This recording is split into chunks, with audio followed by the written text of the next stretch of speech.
बाळा, तुझ्या नशिबाच्या कागदावर जगाने कितीही चुका काढू दे, पण जोपर्यंत तिथे तुझ्या ह्या स्वामींची सही आहे ना, तोपर्यंत तुला कोणीही हरवू शकत नाही.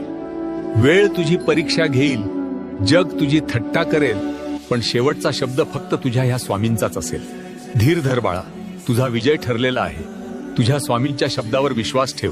हा व्हिडिओ थांबवू नकोस, प्रत्येक स्वामी भक्तांपर्यंत पोहोचव आणि श्री स्वामी समर्थ नामाचा जप करायला विसरू नकोस. भिवू नकोस, मी तुझ्या पाठीशी आहे.